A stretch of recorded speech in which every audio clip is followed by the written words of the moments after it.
ಓಂ ನಮಃ ಶಿವಾಯ. ಮಕರ ರಾಶಿಯ ಸಮಸ್ತ ಜನತೆಗೆ ಶುಭಾಶಯಗಳು.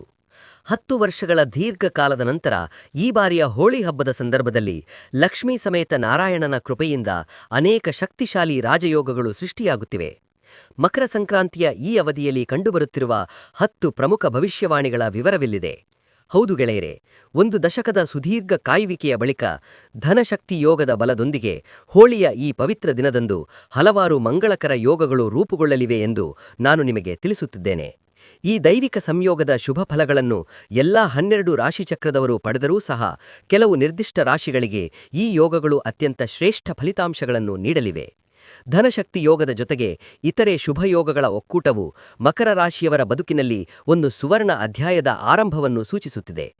ಇದರೊಂದಿಗೆ ಭಗವಾನ್ ನಾರಾಯಣ ಮತ್ತು ಮಾತೆ ಲಕ್ಷ್ಮೀದೇವಿಯ ದಿವ್ಯ ಆಶೀರ್ವಾದವು ಅವರ ಮೇಲೆ ಸಂಪತ್ತಿನ ಮಳೆಯನ್ನೇ ಸುರಿಸಲಿದೆ. ಈ ಕಾಲಘಟ್ಟವು ಮಕರ ರಾಶಿಯವರಿಗೆ ಅಭೂತಪೂರ್ವ ಯಶಸ್ಸು ಮತ್ತು ಉನ್ನತಿಯ ಹೊಸ ಯುಗವನ್ನು ಹೊತ್ತು ತರಲಿದೆ. ಆದ್ದರಿಂದ ಪ್ರಿಯ ವೀಕ್ಷಕರೇ, ದಯವಿಟ್ಟು ಈ ವಿಡಿಯೋದ ಕೊನೆಯವರೆಗೂ ನಮ್ಮೊಂದಿಗಿರಿ, ಏಕೆಂದರೆ ಈ ಮಾಹಿತಿಯು ನಿಮ್ಮೆಲ್ಲರಿಗೂ ಅತ್ಯಂತ ವಿಶೇಷವಾಗಲಿದೆ. ಹೌದು ಸ್ನೇಹಿತರೆ, ಸನಾತನ ಧರ್ಮದ ಪ್ರಮುಖ ಹಬ್ಬವಾದ ಹೋಳಿಯನ್ನು ದೇಶದ ಉದ್ದಗಲಕ್ಕೂ ಬಣ್ಣ, ಹರ್ಷ ಮತ್ತು ಸೋದರತ್ವದ ಭಾವನೆಯಿಂದ ಆಚರಿಸಲಾಗುತ್ತದೆ ಎಂದು ನಾನು ನಿಮಗೆ ಹೇಳುತ್ತೇನೆ. ಗೆಳೆಯರೆ, ಪ್ರತಿ ವರ್ಷ ಫಾಲ್ಗುಣ ಮಾಸದ ಪೂರ್ಣಿಮೆಯ ನಂತರ ಬರುವ ಚೈತ್ರ ಮಾಸದ ಕೃಷ್ಣ ಪಕ್ಷದ ಮೊದಲ ದಿನದಂದು ಪ್ರತಿಪದ ತಿಥಿ ಬಣ್ಣಗಳ ಹೋಳಿಯನ್ನು ಆಡಲಾಗುತ್ತದೆ ಮತ್ತು ಅದಕ್ಕೆ ಒಂದು ದಿನ ಮೊದಲು ಹೋಳಿಕಾ ದಹನ ಕಾರ್ಯವನ್ನು ನೆರವೇರಿಸಲಾಗುತ್ತದೆ.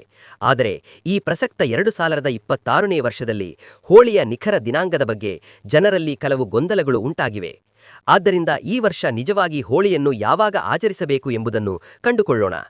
ಜ್ಯೋತಿಷ್ಯ ಪಂಡಿತರು ಮತ್ತು ವಾಸ್ತುತಜ್ಞರ ಅಭಿಪ್ರಾಯದಂತೆ ಮಾರ್ಚ್ 4ರ ಬುಧವಾರದಂದು ವರ್ಣರಂಜಿತ ಹೋಳಿಯನ್ನು ಆಚರಿಸಲಾಗುತ್ತದೆ ಮತ್ತು ಮಾರ್ಚ್ 3ರ ಮಂಗಳವಾರದಂದು ಹೋಳಿಕಾ ದಹನವನ್ನು ಮಾಡಲಾಗುತ್ತದೆ. ಫಾಲ್ಗುಣ ಪೂರ್ಣಿಮೆಯ ತಿಥಿಯು ಮಾರ್ಚ್ 2, 2026ರ ಸಂಜೆ 5:55ಕ್ಕೆ ಆರಂಭವಾಗಿ ಮಾರ್ಚ್ 3ರ ಸಂಜೆ 4:40ರವರೆಗೆ ಇರಲಿದೆ. ಈ ಅವಧಿಯಲ್ಲಿ ಭದ್ರಾಕಾಲದ ಪ್ರಭಾವವೂ ಇರಲಿದೆ. ಗೆಳೆಯರೆ, ಈ ಭದ್ರಾಕಾಲದ ಅವಧಿಯು ಮಾರ್ಚ್ 2ರ ಸಂಜೆ 5:55ಕ್ಕೆ ಶುರುವಾಗಿ ಮಾರ್ಚ್ 3ರ ಬೆಳಿಗ್ಗೆ 5:32ರವರೆಗೆ ಇರುತ್ತದೆ. ಸ್ನೇಹಿತರೆ, ಭದ್ರಾಕಾಲದ ಅವಧಿಯಲ್ಲಿ ಯಾವುದೇ ಶುಭ ಅಥವಾ ಮಂಗಳಕರ ಕಾರ್ಯಗಳನ್ನು ಮಾಡುವುದು ನಿಷಿದ್ಧ. ಆದ್ದರಿಂದ ಭದ್ರಾಕಾಲ ಮುಗಿದ ನಂತರವೇ ಹೋಳಿಕಾ ದಹನವನ್ನು ಶಾಸ್ತ್ರೋಕ್ತವಾಗಿ ಮಾಡಲಾಗುತ್ತದೆ. ಹೆಚ್ಚುವರಿಯಾಗಿ ಮಾರ್ಚ್ 3ರಂದು ಚಂದ್ರಗ್ರಹಣವೂ ಸಂಭವಿಸಲಿದೆ. ಭಾರತದಲ್ಲಿ ಗೋಚರಿಸುವ ಈ ಚಂದ್ರಗ್ರಹಣವು ಮಾರ್ಚ್ 3ರ ಮಧ್ಯಾಹ್ನ 3:21ಕ್ಕೆ ಆರಂಭವಾಗಿ ಸಾಯಂಕಾಲ 6:46ಕ್ಕೆ ಮುಕ್ತಾಯಗೊಳ್ಳುತ್ತದೆ. ಈ ಗ್ರಹಣವು ಭಾರತದಾದ್ಯಂತ ಕಂಡುಬರುವುದರಿಂದ ಸೂತಕದ ಅವಧಿಯು ಬೆಳಿಗ್ಗೆ 6:20ಕ್ಕೆ ಪ್ರಾರಂಭವಾಗುತ್ತದೆ. ಈ ಕಾರಣದಿಂದಾಗಿ ಮಾರ್ಚ್ 3ರಂದು ಬಣ್ಣಗಳೊಂದಿಗೆ ಹೋಳಿಯಾಡುವ ಸಂಪ್ರದಾಯ ಇರುವುದಿಲ್ಲ ಮತ್ತು ಮಾರ್ಚ್ 4ರಂದು ಸಡಗರದ ಹೋಳಿಯನ್ನು ಆಚರಿಸಲಾಗುತ್ತದೆ. ಭವಿಷ್ಯದ ಪಂಚಾಂಗದ ರೀತ್ಯ 5 ಪ್ರಬಲ ಶುಭ ಸಂಯೋಗಗಳಾದ ಮಾಲವ್ಯ ರಾಜಯೋಗ, ಬುಧಾದಿತ್ಯ ರಾಜಯೋಗ, ಶುಕ್ರಾದಿತ್ಯ ರಾಜಯೋಗ, ಲಕ್ಷ್ಮೀನಾರಾಯಣ ಯೋಗ ಮತ್ತು ಧನಶಕ್ತಿ ಯೋಗಗಳು 10 ವರ್ಷಗಳ ನಂತರ ಹೋಳಿಯೆಂದು ಮೇಲೈಸುತ್ತಿರುವುದರಿಂದ ಈ ವರ್ಷದ ಹಬ್ಬವನ್ನು ಜ್ಯೋತಿಷ್ಯ ದೃಷ್ಟಿಯಿಂದ ಬಹಳ ಮಹತ್ವದ್ದೆಂದು ಪರಿಗಣಿಸಲಾಗಿದೆ. ಜ್ಯೋತಿಷ್ಯ ಶಾಸ್ತ್ರದ ಪ್ರಕಾರ ಶುಕ್ರ, ಬುಧ ಮತ್ತು ಸೂರ್ಯನಂತಹ ಪ್ರಮುಖ ಗ್ರಹಗಳು ಶುಭ ಸ್ಥಾನದಲ್ಲಿದ್ದಾಗ ಮತ್ತು ಕೇಂದ್ರ ಅಥವಾ ತ್ರಿಕೋಣ ಮನೆಗಳ ಮೇಲೆ ಪ್ರಭಾವ ಬೀರಿದಾಗ ವ್ಯಕ್ತಿಯ ಜೀವನದಲ್ಲಿ ಐಶ್ವರ್ಯ, ಅಂತಸ್ತು, ಕೀರ್ತಿ ಮತ್ತು ಹೊಸ ಅವಕಾಶಗಳು ವೃದ್ಧಿಯಾಗುತ್ತವೆ. ಪರಿಣಾಮವಾಗಿ ಈ ರಾಜಯೋಗಗಳ ಪ್ರಭಾವವು ಈಗ ಕೆಲವು ರಾಶಿಚಕ್ರದವರಿಗೆ ದೊಡ್ಡ ಅದೃಷ್ಟವನ್ನು ತರಲಿದೆ.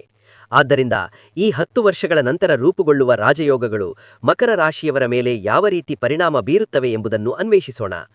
ಅದಕ್ಕೂ ಮುನ್ನ ಸ್ನೇಹಿತರೆ, ವಿಡಿಯೋವನ್ನು ಮುಂದುವರಿಸುವ ಮೊದಲು ಕಾಮೆಂಟ್ ಬಾಕ್ಸ್ನಲ್ಲಿ ಪೂರ್ಣ ಭಕ್ತಿಯಿಂದ ಜೈ ಲಕ್ಷ್ಮೀ ನಾರಾಯಣ ಎಂದು ಜಪಿಸಲು ಮರೆಯಬೇಡಿ.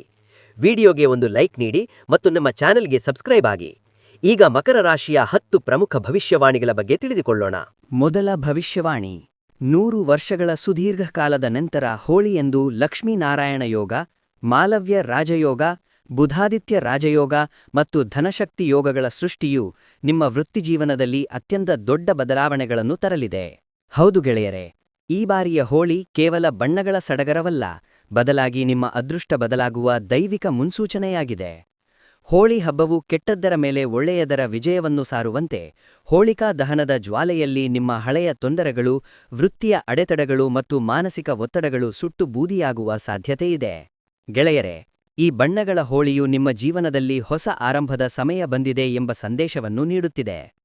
ಜ್ಯೋತಿಷ್ಯದ ದೃಷ್ಟಿಯಿಂದ ಈ ಸಮಯದಲ್ಲಿ ನಿಮಗೆ ಅತ್ಯಂತ ಪ್ರಭಾವಶಾಲಿಯಾದ ಯೋಗಗಳು ಸಂಪತ್ತು ಮತ್ತು ಮಾತನ್ನು ಸೂಚಿಸುವ 2ನೇ ಮನೆ ಹಾಗೂ ವೃತ್ತಿ ಮತ್ತು ಕೆಲಸವನ್ನು ಪ್ರತಿನಿಧಿಸುವ 10ನೇ ಮನೆಯಲ್ಲಿವೆ. ಇದರ ಜೊತೆಗೆ ಲಕ್ಷ್ಮೀನಾರಾಯಣ ಯೋಗದ ಪ್ರಭಾವವು ನಿಮ್ಮ 10ನೇ ಮನೆಯನ್ನು ಬಲಪಡಿಸುತ್ತಿದ್ದು, ಇದು ಹೊಸ ಅವಕಾಶಗಳು, ಉದ್ಯೋಗದಲ್ಲಿ ಬಡ್ತಿ ಮತ್ತು ಉನ್ನತ ಸ್ಥಾನಗಳಿಗೆ ದಾರಿ ಮಾಡಿಕೊಡಬಹುದು. ಬುಧಾದಿತ್ಯ ರಾಜಯೋಗವು ಕೆಲಸದ ಕ್ಷೇತ್ರದಲ್ಲಿ ನಿಮ್ಮ ಬುದ್ಧಿವಂತಿಕೆ ಮತ್ತು ನಾಯಕತ್ವದ ಗುಣಗಳನ್ನು ವೃದ್ಧಿಸುತ್ತಿದೆ. ಕಳೆದ ಕೆಲವು ಕಾಲದಿಂದ ನೀವು ಮಾನಸಿಕ ಒತ್ತಡದಲ್ಲಿದ್ದೀರಿ. ಕಚೇರಿಯಲ್ಲಿ ಸಹೋದ್ಯೋಗಿಗಳೊಂದಿಗೆ ಘರ್ಷಣೆಯಿತ್ತು ಅಥವಾ ಮೇಲಧಿಕಾರಿಗಳ ಒತ್ತಡವಿತ್ತು. ನಿಮ್ಮ ಕಠಿಣ ಪರಿಶ್ರಮಕ್ಕೆ ಸರಿಯಾದ ಪ್ರಶಂಸೆ ಸಿಗುತ್ತಿಲ್ಲ ಎಂದು ಕೆಲವರು ಭಾವಿಸಿದ್ದರು. ರಾಹುವಿನ ಪ್ರಭಾವವು ಗೊಂದಲ ಮತ್ತು ಅಸ್ಥಿರತೆಯನ್ನು ನಿರ್ಮಿಸಿತ್ತು. ಆದರೆ ಹೋಳಿಯ ನಂತರ ಪರಿಸ್ಥಿತಿಗಳು ವೇಗವಾಗಿ ಬದಲಾಗಲಿವೆ. ಸ್ನೇಹಿತರೆ, ಈ ಸಮಯವು ನಿಮ್ಮ ವೃತ್ತಿಜೀವನವನ್ನು ಉತ್ತೇಜಿಸುವ ಕಾಲ ಎಂದು ಸಾಬೀತಾಗಲಿದೆ. ಸರ್ಕಾರಿ ಕೆಲಸದ ನಿರೀಕ್ಷೆಯಲ್ಲಿರುವವರಿಗೆ ಶುಭವಾರ್ತೆ ಸಿಗಲಿದೆ. ಖಾಸಗಿ ವಲಯದಲ್ಲಿ ಕೆಲಸ ಮಾಡುವವರಿಗೆ ಬಡ್ತಿ ಅಥವಾ ಹೊಸ ಜವಾಬ್ದಾರಿಗಳು ಸಿಗುವ ಸಂಭವವಿದೆ. ಉದ್ಯಮಿಗಳಿಗೆ ಹೊಸ ವ್ಯಾಪಾರ ಒಪ್ಪಂದಗಳು ಮತ್ತು ದೊಡ್ಡ ಗ್ರಾಹಕರು ಸಿಗುವ ಸಾಧ್ಯತೆಯಿದೆ. ವಿಶೇಷವಾಗಿ ಮಾರ್ಚ್ ನಂತರ ನಿಮ್ಮ ಕೆಲಸದ ದಕ್ಷತೆ ಹೆಚ್ಚಲಿದೆ, ಆತ್ಮವಿಶ್ವಾಸ ಮೂಡಲಿದೆ ಮತ್ತು ನಿಮ್ಮ ನಿರ್ಧಾರಗಳಿಗೆ ಮೆಚ್ಚುಗೆ ಸಿಗಲಿದೆ. ಉದ್ಯೋಗ ಬದಲಾವಣೆಯನ್ನು ಬಯಸುತ್ತಿದ್ದವರಿಗೆ ಅಪೇಕ್ಷಿತ ಅವಕಾಶ ಸಿಗಲಿದೆ. ಈ ಹಬ್ಬವು ಬರೀ ಬಣ್ಣವನ್ನಷ್ಟೇ ಅಲ್ಲ, ವೃತ್ತಿಯಲ್ಲಿ ಸ್ಥಿರತೆ ಮತ್ತು ಯಶಸ್ಸಿನ ಹೊಂಬಣ್ಣವನ್ನು ತರಲಿದೆ. 2ನೇ ಭವಿಷ್ಯವಾಣಿ. 10 ವರ್ಷಗಳ ನಂತರ ಸಂಭವಿಸುತ್ತಿರುವ ಲಕ್ಷ್ಮೀನಾರಾಯಣ ಯೋಗ, ಮಾಲವ್ಯ ರಾಜಯೋಗ ಮತ್ತು ಧನಶಕ್ತಿ ಯೋಗಗಳು ನಿಮ್ಮ ಜೀವನದಲ್ಲಿ ಆರ್ಥಿಕ ಕ್ರಾಂತಿಯನ್ನು ಸೂಚಿಸುತ್ತಿವೆ. ಗೆಳೆಯರೆ, ಈ ಹೋಳಿ ಕೇವಲ ಬಣ್ಣದ ಹೋಳಿಯಾಗಿರದೆ ಸಂಪತ್ತಿನ ಹೋಳಿಯಾಗಿಯೂ ಪರಿಣಮಿಸಲಿದೆ. ಹೋಳಿಯ ಮಹತ್ವವು ಕೇವಲ ಸಾಮಾಜಿಕವಾಗಿರದೆ ಆಧ್ಯಾತ್ಮಿಕ ಮತ್ತು ಜ್ಯೋತಿಷ್ಯ ದೃಷ್ಟಿಯಿಂದಲೂ ಇದೆ. ಹೋಳಿಕಾ ದಹನದಲ್ಲಿ ನಕಾರಾತ್ಮಕತೆಯನ್ನು ದಹಿಸುವಂತೆ ಈ ಬಾರಿ ನಿಮ್ಮ ಆರ್ಥಿಕ ಅಡೆತಡೆಗಳು, ಸಾಲದ ಹೊರೆ ಮತ್ತು ಹಣದ ಕೊರತೆಯ ಸಮಸ್ಯೆಗಳು ಕೊನೆಗೊಳ್ಳಲು ಶುರುವಾಗುತ್ತವೆ. ಬಣ್ಣಗಳೊಂದಿಗೆ ಆಡುವ ಹೋಳಿಯು ಸಮೃದ್ಧಿ ಮತ್ತು ಹೊಸ ಶಕ್ತಿಯ ಸಂಕೇತವಾಗಿದೆ. ಈ ಶಕ್ತಿಯು ಈಗ ನಿಮ್ಮ ಸಂಪತ್ತಿನ ಮನೆಯನ್ನು ನೇರವಾಗಿ ಸಕ್ರಿಯಗೊಳಿಸುತ್ತಿದೆ. ಜ್ಯೋತಿಷ್ಯದ ಪ್ರಕಾರ ಈ ಕಾಲವು ಸಂಪತ್ತು ಸಂಗ್ರಹಣೆಯ 2ನೇ ಮನೆ ಮತ್ತು ಲಾಭದ 11ನೇ ಮನೆಯನ್ನು ಸಕ್ರಿಯಗೊಳಿಸುತ್ತಿದೆ. ಲಕ್ಷ್ಮೀನಾರಾಯಣ ಯೋಗವು ನಿಮ್ಮ ಉಳಿತಾಯವನ್ನು ಹೆಚ್ಚಿಸಿ ಸಂಪತ್ತನ್ನು ಸ್ಥಿರಗೊಳಿಸುತ್ತದೆ. 11ನೇ ಮನೆಯ ಧನಶಕ್ತಿ ಯೋಗವು ಹೊಸ ಆದಾಯದ ಮಾರ್ಗಗಳನ್ನು ತೆರೆಯಲಿದೆ. ಕಳೆದ ಕೆಲವು ದಿನಗಳಿಂದ ಸೀಮಿತ ಆದಾಯ ಮತ್ತು ಅಧಿಕ ವೆಚ್ಚದ ನಡುವೆ ನೀವು ಆರ್ಥಿಕ ಒತ್ತಡದಲ್ಲಿದ್ದೀರಿ. ಶ್ರಮಕ್ಕೆ ತಕ್ಕ ಪ್ರತಿಫಲ ಸಿಗದೆ ಸಮತೋಲನ ತಪ್ಪಿತ್ತು. ಆದರೆ ಈಗ ಮಾರ್ಚ್ ನಂತರ ಹಠಾತ್ ಧನಲಾಭದ ಸಾಧ್ಯತೆಯಿದೆ. ಸಿಲುಕಿಕೊಂಡಿದ್ದ ಹಣ ವಾಪಸ್ ಬರಬಹುದು. ಹೂಡಿಕೆಗಳಿಂದ ಸಕಾರಾತ್ಮಕ ಫಲಿತಾಂಶ ಬರಲಿದೆ. ಷೇರು ಮಾರುಕಟ್ಟೆ ಮತ್ತು ಆಸ್ತಿ ವ್ಯವಹಾರದಲ್ಲಿ ಲಾಭ ಸಿಗಲಿದೆ. ಪೂರ್ವಜರ ಆಸ್ತಿಯಿಂದಲೂ ಅನುಕೂಲವಾಗುವ ಸಾಧ್ಯತೆಯಿದೆ. ಉದ್ಯೋಗಸ್ಥರಿಗೆ ಸಂಬಳ ಏರಿಕೆ ಅಥವಾ ಬೋನಸ್ ಸಿಗಬಹುದು. ಉದ್ಯಮಿಗಳಿಗೆ ದೊಡ್ಡ ಆದೇಶಗಳು ಸಿಗಲಿವೆ. ಇದು ಬರೀ ಹಣ ಗಳಿಸುವುದಷ್ಟೇ ಅಲ್ಲದೆ ಉಳಿತಾಯವನ್ನು ಕಲಿಸುವ ಸಮಯವಾಗಿದೆ. 3ನೇ ಭವಿಷ್ಯವಾಣಿ. ಹೋಳಿಯೆಂದು ರೂಪುಗೊಳ್ಳುವ ಈ ರಾಜಯೋಗಗಳು ನಿಮ್ಮ 5ನೇ ಮನೆಯಾದ ಶಿಕ್ಷಣ ಮತ್ತು ಬುದ್ಧಿವಂತಿಕೆಯನ್ನು ಸಕ್ರಿಯಗೊಳಿಸುತ್ತಿವೆ. ಹೋಳಿ ಜ್ಞಾನ ಮತ್ತು ಬೆಳಕಿನ ಸಂಕೇತವಾಗಿದೆ. ಬೆಂಕಿಯು ಅಜ್ಞಾನವನ್ನು ಸುಡುವಂತೆ ನಿಮ್ಮ ಗೊಂದಲ ಮತ್ತು ಏಕಾಗ್ರತೆಯ ಕೊರತೆ ಈಗ ನೀಗಲಿದೆ. ಇದುವರೆಗೆ ಅಧ್ಯಯನದ ಮೇಲೆ ಕೇಂದ್ರೀಕರಿಸಲು ಸಾಧ್ಯವಾಗದ ವಿದ್ಯಾರ್ಥಿಗಳು ಅಥವಾ ಬಯಸಿದ ಫಲಿತಾಂಶ ಪಡೆಯದವರು ಈಗ ಬುಧಾದಿತ್ಯ ರಾಜಯೋಗದ ಬಲದಿಂದ ಬುದ್ಧಿಶಕ್ತಿಯನ್ನು ಚುರುಕುಗೊಳಿಸಿಕೊಳ್ಳಲಿದ್ದಾರೆ. ಮಾರ್ಚ್ ನಂತರ ನಿಮ್ಮ ಸ್ಮರಣಶಕ್ತಿ ಮತ್ತು ನಿರ್ಧಾರ ತೆಗೆದುಕೊಳ್ಳುವ ಸಾಮರ್ಥ್ಯ ಹೆಚ್ಚಲಿದೆ. ಸ್ಪರ್ಧಾತ್ಮಕ ಪರೀಕ್ಷೆಗಳಿಗೆ ಸಿದ್ಧತೆ ನಡೆಸುತ್ತಿರುವವರು ಸಕಾರಾತ್ಮಕ ಸಂಕೇತಗಳನ್ನು ಪಡೆಯಲಿದ್ದಾರೆ. ಉನ್ನತ ಶಿಕ್ಷಣ ಅಥವಾ ವಿದೇಶಿ ವ್ಯಾಸಂಗಕ್ಕೆ ಹೋಗುವ ಅವಕಾಶಗಳು ಬರಲಿವೆ. ಹಳೆಯ ವೈಫಲ್ಯಗಳು ಈಗ ಯಶಸ್ಸಿನ ಮೆಟ್ಟಿಲುಗಳಾಗಲಿವೆ. ತಾಳ್ಮೆಯಿಂದ ಮುಂದುವರಿಯಿರಿ. ಈ ಹೋಳಿ ಶಿಕ್ಷಣ ಕ್ಷೇತ್ರದಲ್ಲಿ ಶುಭ ಫಲ ನೀಡಲಿದೆ. 4ನೇ ಭವಿಷ್ಯವಾಣಿ. ಈ ಬಾರಿ ರೂಪುಗೊಂಡ ಯೋಗಗಳು ನಿಮ್ಮ 7ನೇ ಮನೆಯಾದ ಮದುವೆ ಮತ್ತು ಪಾಲುದಾರಿಕೆ ಹಾಗೂ 5ನೇ ಮನೆಯಾದ ಪ್ರೀತಿಯ ಮೇಲೆ ಶುಭ ಪರಿಣಾಮ ಬೀರಲಿವೆ. ಹೋಳಿ ಹಬ್ಬವು ಪ್ರೀತಿ ಮತ್ತು ಒಗ್ಗಟ್ಟಿನ ಸಂಕೇತವಾಗಿದೆ. ಹಿಂದೆ ಸಂಬಂಧಗಳಲ್ಲಿದ್ದ ಅಂತರ, ತಪ್ಪು ತಿಳುವಳಿಕೆ ಅಥವಾ ಸಂವಹನದ ಕೊರತೆ ಈಗ ದೂರವಾಗಲಿದೆ. ಹೋಳಿಕಾ ದಹನದೊಂದಿಗೆ ಸಂಬಂಧದ ಕಹಿಯೂ ಮರೆಯಾಗಲಿದೆ. ಒಂಟಿಯಾಗಿರುವವರು ವಿಶೇಷ ವ್ಯಕ್ತಿಯನ್ನು ಭೇಟಿಯಾಗುವ ಸಾಧ್ಯತೆಯಿದೆ. ಹಳೆಯ ಪ್ರೇಮ ಸಂಬಂಧಗಳು ಮರುಜೀವ ಪಡೆಯಬಹುದು. ವಿವಾಹಿತರಲ್ಲಿ ಸಾಮರಸ್ಯ ಹೆಚ್ಚಲಿದ್ದು ಕುಟುಂಬದಲ್ಲಿ ಸಂತೋಷದ ವಾತಾವರಣ ನೆಲೆಸಲಿದೆ. ಇದು ಅಹಂಕಾರ ಬಿಟ್ಟು ಪ್ರೀತಿಯನ್ನು ಸ್ವೀಕರಿಸುವ ಸಮಯವಾಗಿದೆ. 5ನೇ ಭವಿಷ್ಯವಾಣಿ. ಮನೆಯ ಸುಖ ಮತ್ತು ಶಾಂತಿಗೆ ಸಂಬಂಧಿಸಿದಂತೆ ಲಕ್ಷ್ಮೀನಾರಾಯಣ ಯೋಗವು ನಿಮ್ಮ 4ನೇ ಮನೆಯನ್ನು ಸಕ್ರಿಯಗೊಳಿಸುತ್ತಿದೆ. ಹೋಳಿ ಕೌಟುಂಬಿಕ ಏಕತೆಯನ್ನು ಸೂಚಿಸುತ್ತದೆ. ಮನೆಯಲ್ಲಿ ಇದ್ದ ಒತ್ತಡ ಮತ್ತು ಆರ್ಥಿಕ ಚಿಂತೆಗಳು ಈಗ ದೂರವಾಗಿ ಸಕಾರಾತ್ಮಕ ಶಕ್ತಿ ನೆಲೆಸಲಿದೆ. ಕುಟುಂಬ ಸದಸ್ಯರಲ್ಲಿ ಸಹಕಾರ ಬೆಳೆಯಲಿದೆ. ಇದು ಮಹಿಳೆಯರಿಗೆ ಹೆಚ್ಚಿನ ಗೌರವ ಸಿಗುವ ಸಮಯವಾಗಿದೆ. ಮನೆಯಲ್ಲಿ ಶುಭ ಕಾರ್ಯಗಳು ನಡೆಯಬಹುದು ಅಥವಾ ಹೊಸ ವಸ್ತುಗಳ ಖರೀದಿ ಇರಬಹುದು. ಹೊಸ ಮನೆ, ವಾಹನದ ಕನಸು ನನಸಾಗಬಹುದು. ತಾಯಿಯ ಆರೋಗ್ಯ ಸುಧಾರಿಸಲಿದೆ. ಹೋಳಿಯ ಬಣ್ಣಗಳು ಮನಸ್ಸುಗಳನ್ನು ಬೆಳಗಲಿವೆ ಮತ್ತು ಮನೆಯ ಮಹಿಳೆಯರ ಆತ್ಮವಿಶ್ವಾಸವನ್ನು ಹೆಚ್ಚಿಸಲಿವೆ. 6ನೇ ಭವಿಷ್ಯವಾಣಿ. 100 ವರ್ಷಗಳ ನಂತರದ ಈ ಯೋಗಗಳು ನಿಮ್ಮ 6ನೇ ಮನೆಯಾದ ರೋಗ ಮತ್ತು ಶತ್ರುಗಳ ಮೇಲೆ ವಿಶೇಷ ಪರಿಣಾಮ ಬೀರಲಿವೆ. ಹೋಳಿ ಆಂತರಿಕ ನಕಾರಾತ್ಮಕತೆಯನ್ನು ಹೋಗಲಾಡಿಸುವ ಹಬ್ಬವಾಗಿದೆ. ಕಳೆದ ಕೆಲವು ಕಾಲದಿಂದ ನೀವು ಮಾನಸಿಕ ಆಯಾಸ, ನಿದ್ರಾಹೀನತೆ ಅಥವಾ ಕೆಲಸದ ಹೊರೆಯಿಂದ ಬಳಲುತ್ತಿರಬಹುದು. ಹೊಟ್ಟೆಯ ಸಮಸ್ಯೆ ಅಥವಾ ತಲೆನೋವಿನಂತಹ ಸಣ್ಣ ಆರೋಗ್ಯ ಸಮಸ್ಯೆಗಳೂ ಇರಬಹುದು. ಈಗ ಹೋಳಿಕಾ ದಹನದ ಬೆಂಕಿಯು ನಿಮ್ಮ ಬದುಕಿನ ಅನಾರೋಗ್ಯ ಮತ್ತು ಹಗೆತನವನ್ನು ಸುಟ್ಟು ಶುದ್ಧೀಕರಿಸಲಿದೆ. ಜ್ಯೋತಿಷ್ಯದ ಪ್ರಕಾರ ಇದು ನಿಮಗೆ ಮಾನಸಿಕ ಸ್ಥಿರತೆ ನೀಡಲಿದೆ. ಮಾರ್ಚ್ ನಂತರ ಆರೋಗ್ಯದಲ್ಲಿ ಗಮನಾರ್ಹ ಸುಧಾರಣೆ ಕಂಡುಬರಲಿದೆ. ಯೋಗ ಮತ್ತು ನಿಯಮಿತ ದಿನಚರಿ ನಿಮಗೆ ಪ್ರಯೋಜನಕಾರಿಯಾಗಲಿದೆ. ಆರೋಗ್ಯವೇ ಶ್ರೇಷ್ಠ ಸಂಪತ್ತು ಎಂಬುದು ನಿಮಗೆ ಅರಿವಾಗಲಿದೆ. 7ನೇ ಭವಿಷ್ಯವಾಣಿ. ಈ ವರ್ಷದ ಹೋಳಿಯು ನಿಮ್ಮ 9ನೇ ಅದೃಷ್ಟ ಮನೆಯಾದ ಧರ್ಮ ಮತ್ತು ಯಾತ್ರೆಯನ್ನು ಜಾಗೃತಗೊಳಿಸುತ್ತಿದೆ. ಬಣ್ಣಗಳು ಬದುಕನ್ನು ಕ್ಷಣಾರ್ಧದಲ್ಲಿ ಬದಲಾಯಿಸುವಂತೆ ನಿಮ್ಮ ಹಣೆಬರಹವೂ ಈಗ ಬದಲಾಗಬಹುದು.